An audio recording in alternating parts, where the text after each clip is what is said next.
Anda pasti tahu dengan lukisan yang satu ini, Mona Lisa. Ya, lukisan karya Leonardo da Vinci ini sangat tersohor di dunia. Konon wajah Mona Lisa diambil dari wajah pelukisnya sendiri. Lukisan wajah, gambar binatang maupun pemandangan alam seringkali menghiasi dinding di rumah kita. Berbicara tentang lukisan, ada beberapa hadis yang muncul dan berkaitan dengannya. Di antaranya, hadis yang diriwayatkan oleh Bukhari Muslim. Sesungguhnya mereka yang membuat gambar-gambar akan disiksa pada hari kiamat. Akan dikatakan kepada mereka, hidupkanlah apa yang kalian ciptakan. Dan dari hadis riwayat An-Nasai dan Ahmad, barang siapa yang membuat gambar, ia akan disiksa hingga ia bisa meniupkan ruh pada gambar yang ia buat, namun kenyataannya ia tidak bisa meniupnya. Juga dikisahkan dalam hadis yang diriwayatkan An-Nasai, bahwa para malaikat enggan memasuki rumah yang terdapat gambar di dalamnya. Lalu bagaimana hukumnya memajang lukisan atau foto keluarga di rumah kita? Bagaimana pula hukumnya mengambil gambar dengan alat seperti kamera dan video kamera? Nah pemirsa Asana, sebelum menjawabnya, mari kita simak dahulu informasi lukisan yang telah ada sejak zaman prasejarah hingga gambar bergerak atau video yang mengiringi perkembangan budaya manusia.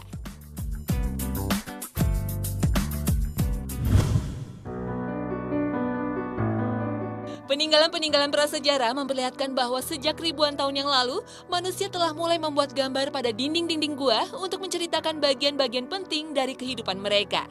Gambar yang dilukis pada dinding gua kebanyakan masih berupa coretan kasar dan sederhana. Yang pertama ada Cueva de las Manos. Gua yang disebut Cave of the Hands ini adalah sebuah gua yang terletak di daerah terpencil di lanskap Patagonian Selatan Argentina. Dalam gua ini terdapat gambar-gambar cap tangan manusia. Tetapi tidak hanya itu, ada juga penggambaran hewan lainnya serta adegan berburu. Sebagian besar dari cap tangan adalah tangan kiri yang menunjukkan bahwa pelukis melakukan penyemprotan dengan tangan kanan mereka. Lukisan-lukisan ini diduga telah dibuat antara 13.000 dan 9.500 tahun yang lalu.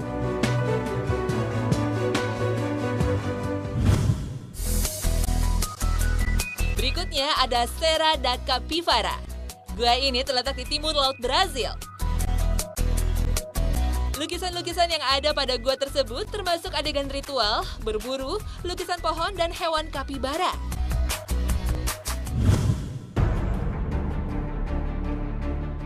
Gua ketiga yaitu Tadark Akakus yang terletak di Gurun Sahara sebelah barat Libya.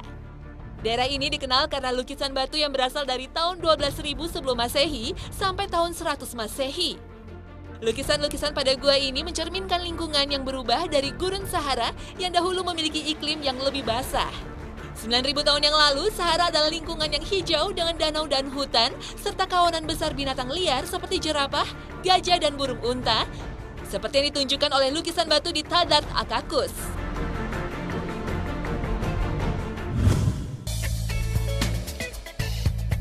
Gua Couvet di Perancis Selatan berisi beberapa lukisan gua awal prasejarah yang dikenal di dunia. Berdasarkan penanggalan radiokarbon, lukisan tertua di gua ini diperkirakan lebih dari 32.000 tahun. Gua ini ditemukan pada tahun 1994 oleh Jean-Marie Couvet.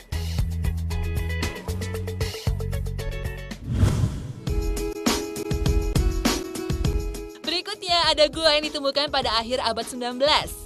Gua Altamira di Spanyol Utara adalah gua pertama di mana lukisan prasejarah ditemukan. Lukisan-lukisan itu memiliki kualitas luar biasa, sehingga masyarakat ilmiah meragukan keotentikannya. Bahkan menuduh penemunya, Marcelino Sanz de Sautuola, melakukan pemalsuan. Banyak orang yang tidak percaya bahwa manusia prasejarah memiliki kapasitas intelektual untuk memproduksi segala jenis ekspresi artistik.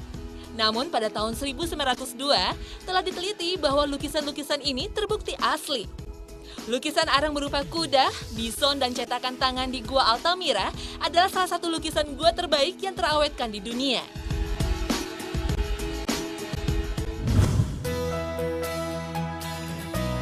Gua Lascaux adalah kompleks gua di barat daya Prancis yang dihiasi dengan beberapa lukisan yang paling mengesankan dan terkenal di dunia. Lukisan-lukisan Lascaux diperkirakan berusia 17.000 tahun. Lukisan gua yang paling terkenal adalah The Great Hall of the Bulls, di mana sapi, kuda, dan rusa digambarkan. Salah satu sapi dalam lukisan memiliki panjang 5,2 meter. Ini adalah lukisan hewan terbesar yang pernah ditemukan dalam gua. Karena kerusakan yang diakibatkan oleh terlalu banyaknya orang yang mengunjungi gua ini, lukisan Lascaux telah secara permanen tertutup untuk umum. Pemerintah Perancis telah membangun Lascaux II dekat lokasi di mana wisatawan dapat melihat salinan gua aslinya.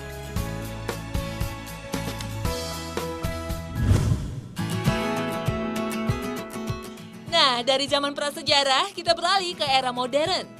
Kemampuan manusia dalam menangkap bentuk visual yang dilihatnya ke dalam sebuah gambar semakin berkembang dengan munculnya teknologi.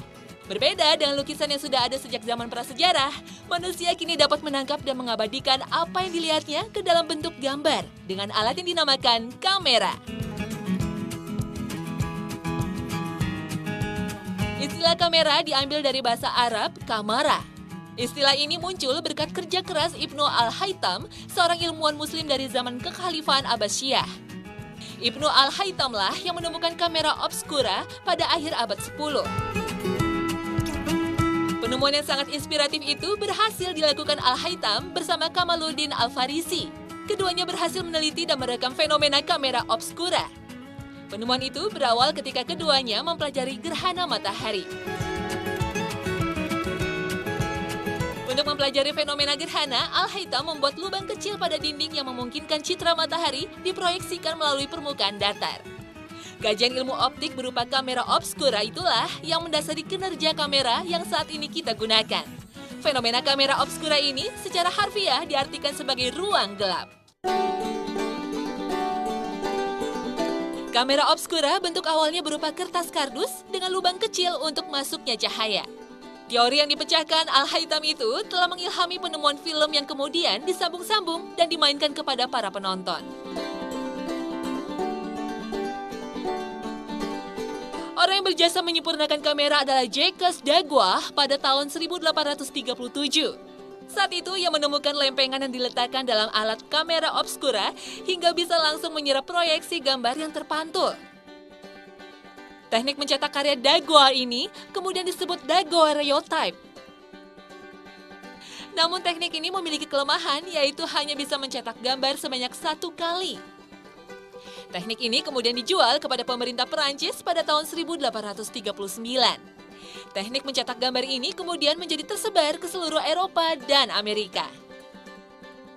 Setelah daguerreotype, muncullah teknologi baru yang bisa memperbanyak foto lewat kertas film negatif. Teknik yang disebut dengan calotype ini ditemukan oleh William Fox Talbot dari Inggris pada tahun 1844. Meski cetakannya tidak sebagus foto Daguerre, namun dia bisa memperbanyak hasilnya berapapun jumlahnya. Proses inilah yang kemudian dinamakan dengan fotografi dan diakui sebagai inspirator proses foto modern. Gambar gerak menjadi hal yang penting dalam kamera video diawali dengan pengembangan sebuah alat yang merefleksikan gambar bergerak atau zoetrope oleh Emil Reynaud. Pada tahun 1877, Reynaud membuat alat prasinoskop, yaitu sebuah reflektor berbentuk silinder yang memiliki serangkaian gambar di permukaan dalamnya. Pada tahun 1878, Edward Muybridge mengembangkan lagi efek dari refleksi gambar bergerak ini. Muybridge menggunakan 12 set kamera foto sepanjang trek balap kuda dengan tombol shutter yang saling berkaitan. Foto yang didapat menunjukkan kuda yang melangkahkan keempat kakinya dari tanah. Rangkaian foto Muybridge ini kemudian diproyeksikan melalui alat temuannya Zooprasiscope.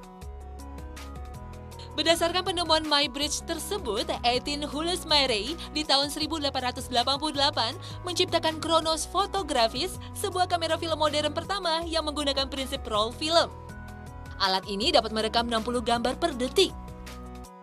Marey menggunakannya untuk mengamati sistem gerak makhluk hidup. Di tahun 1885, George Eastman memproduksi roll film pertama. Ia juga yang kemudian menciptakan Kodak kamera, yaitu kamera khusus pertama yang menggunakan roll film tersebut pada tahun 1888. Hingga tahun 1889, roll film yang semula menggunakan sensitized paper diganti dengan menggunakan celluloid film.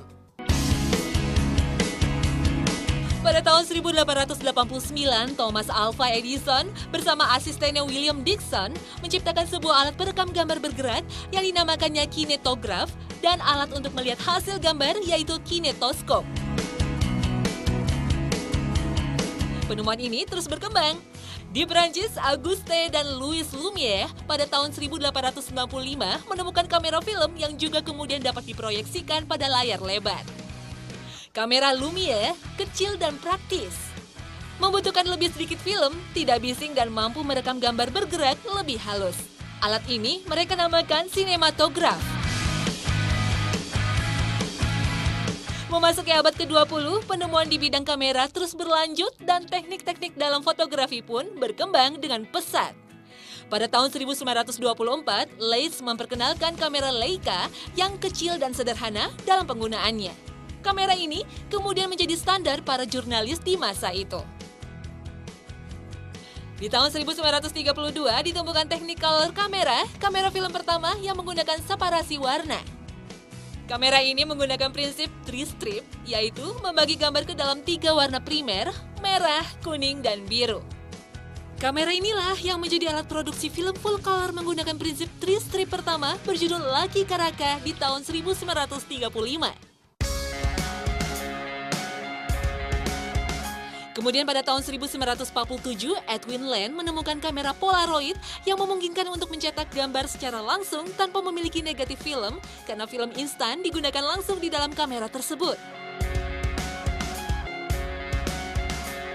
Kamera video yang bukan hanya bisa merekam gambar bergerak, tapi juga suara berhasil diciptakan oleh Philips dan Sony pada tahun 1979. Mereka juga memperkenalkan kaset video sebagai media perekamnya. Beberapa tahun setelah itu, Stephen J. Sasson menemukan kamera digital pertama. Kamera yang dibuatnya menggunakan sensor CCD sebagai media penerima gambar dan hanya mampu menghasilkan foto hitam putih dengan resolusi sebesar 0,01 megapiksel. Penemuannya memberikan pengaruh besar pada dunia fotografi sampai saat ini. Kamera digital berkembang pesat seiring kemunduran era kamera analog seluloid. Sejak tahun 1990-an, perekam digital telah digunakan, tetapi tetap kaset tape merupakan media utama. Baru pada awal tahun 2000, kaset sebagai media penyimpanan berangsur-angsur diganti dengan optical disc, hard disk drive, dan flash memory. Kini, teknologi menyatukan perangkat telepon seluler, kamera, dan video bersinergi dalam satu perangkat. Kualitas yang dihasilkan pun semakin hari semakin bersaing dengan kamera digital yang sudah menguasai pasar sebelumnya.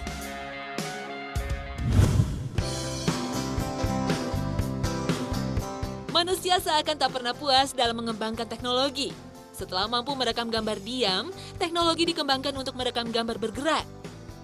Pada awalnya, kamera seluloid sempat mengalami masa jayanya sebelum digeser era digital seperti sekarang ini. Berikut ini adalah bermacam-macam kamera yang digunakan untuk merekam gambar bergerak. Kamera 16 mm adalah kamera perekam gambar bergerak yang menggunakan pita seluloid dengan panjang diagonalnya 16 mm. Jenis film 16 mm ini dikembangkan oleh Eastman Kodak pada tahun 1923. Tujuannya pada saat itu adalah sebagai alternatif membuat film yang lebih murah dibandingkan dengan film 35 mm. Kemudian Kodak juga mengembangkan kamera 8 mm yang dirilis pada tahun 1932.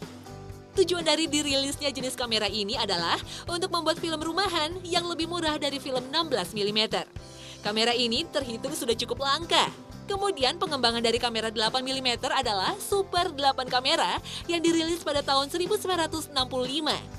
Pada zamannya, kamera 8 mm dan Super 8 menyerupai handycam di zaman sekarang.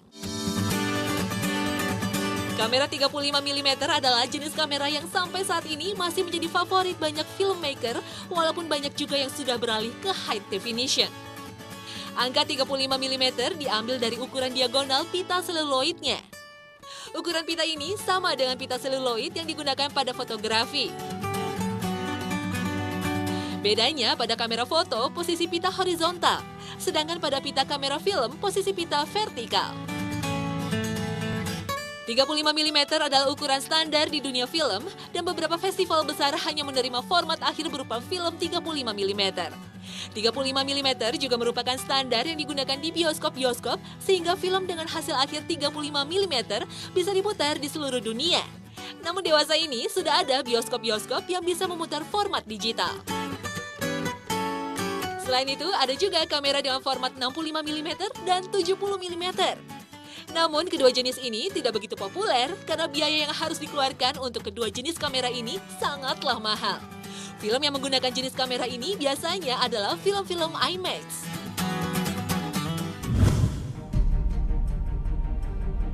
Sehebat apapun kamera dan teknologi yang diusungnya, faktor manusia memiliki peran yang penting untuk menghasilkan gambar terbaik. Misalnya seorang fotografer maupun kameramen membutuhkan insting yang tajam, mental yang kuat, dan ketenangan. Insting yang tajam dibutuhkan untuk memburu gambar-gambar yang bagus. Mental yang kuat dan tak gampang panik diperlukan agar selalu sigap menghadapi berbagai momen yang bisa saja membahayakan diri sendiri sambil tetap mengabadikannya dengan kamera. Fotografer maupun kameramen menjelajahi batas-batas ekstrim pengalaman manusia untuk menunjukkan apa yang sebenarnya terjadi. Terkadang mereka mempertaruhkan nyawa karena yakin gambar yang dihasilkan memiliki informasi yang berpengaruh besar bagi yang lainnya. Berikut diantaranya para legendaris bersenjata kamera.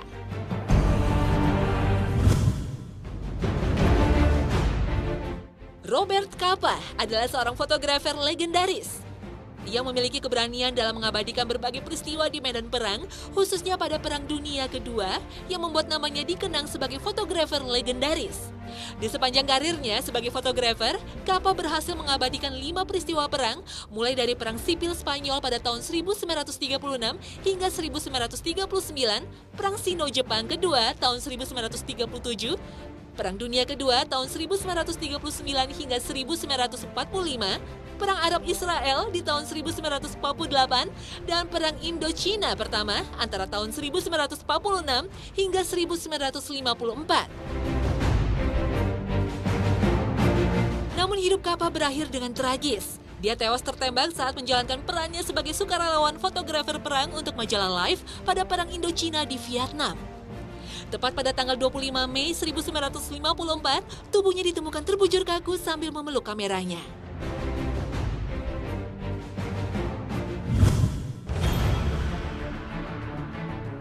James Nachtwey adalah salah satu fotografer jurnalisme perang terbaik di dunia. Penerima World Press Photo Award di tahun 1994 ini telah berkelana ke berbagai belahan dunia untuk menjadi saksi dari bermacam tragedi besar yang terjadi. Dari pembantaian etnik di Rwanda, musibah kelaparan di Afrika, kejatuhan rezim Soeharto di negeri kita, sampai runtuhnya menara WTC di tahun 2001. Bagi Nachtwey, tragedi yang dia abadikan tidak boleh dilupakan dan tidak boleh terulang.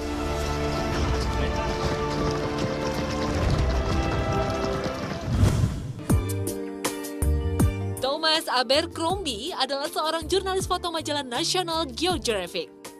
Ia pernah menunaikan ibadah haji dan mempunyai koleksi beberapa foto tentang Mekah dan pelaksanaan ibadah haji. Tom telah mengunjungi negeri Muslim selama hampir 38 tahun. Selama berkarir sebagai jurnalis foto di National Geographic, Tom telah menulis 43 artikel. Ia berkelana ke Timur Tengah dan belajar banyak bahasa. Ia dapat membaca Al-Quran dan menggunakan nama Omar dalam perjalanannya di kawasan Arab. Haji Omar Tom Abercrombie meninggal pada 3 April 2006.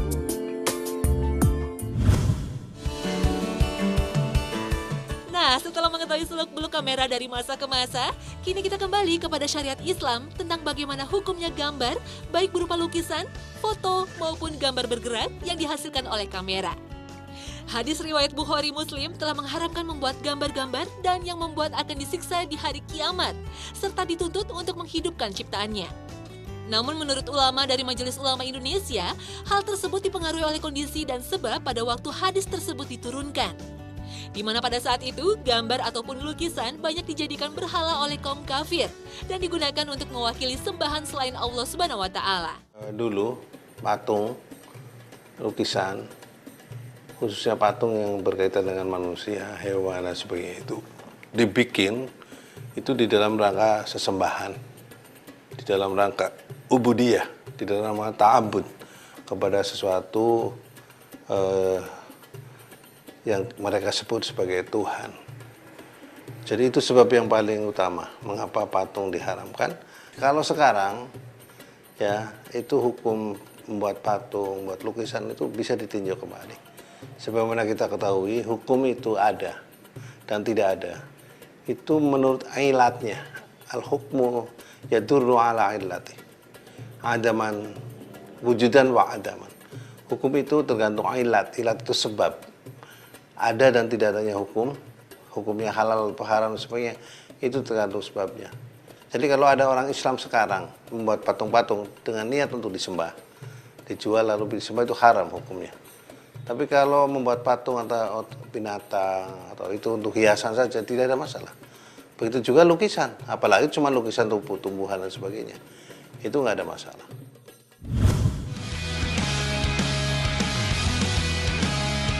Dalam bukunya Halal dan Haram, Dr. Yusuf Qaradawi yang menukil dari buku Syekh Bukhoit, seorang mufti Mesir, mengatakan bahwa pengambilan gambar dengan fotografi, yakni menahan bayangan dengan menggunakan kamera, sama sekali tidak termasuk gambar yang dilarang. Foto dari kamera bukanlah menghasilkan gambar baru yang menyerupai ciptaan Allah. Gambar yang terlarang adalah jika mengkreasikan gambar baru. Namun gambar kamera adalah gambar ciptaan Allah itu sendiri. Sehingga hal ini tidak termasuk dalam gambar yang nanti diperintahkan untuk ditiupkan ruhnya. Foto yang dihasilkan dari kamera ibarat hasil cermin. Para ulama bersepakat akan bolehnya gambar yang ada di cermin. Wallahu a'lam. Sementara dalam hadis riwayat Muslim dikatakan, sesungguhnya orang yang paling berat siksaannya nanti di hari kiamat ialah orang-orang yang menggambar. Imam Tabari berkata, yang dimaksud dalam hadis ini yaitu orang-orang yang menggambar sesuatu yang disembah selain Allah, sedangkan dia mengetahui dan sengaja. Orang yang berbuat demikian adalah kufur.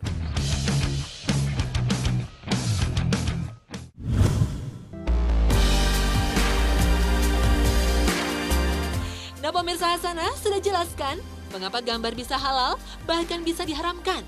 Bila Anda menjadikan gambar sebagai berhala, sudah pasti hal tersebut menjadi haram. Pemirsa, terima kasih atas kesetiaannya menonton Hasanah. Jumpa lagi esok dengan tema yang lebih mencerahkan.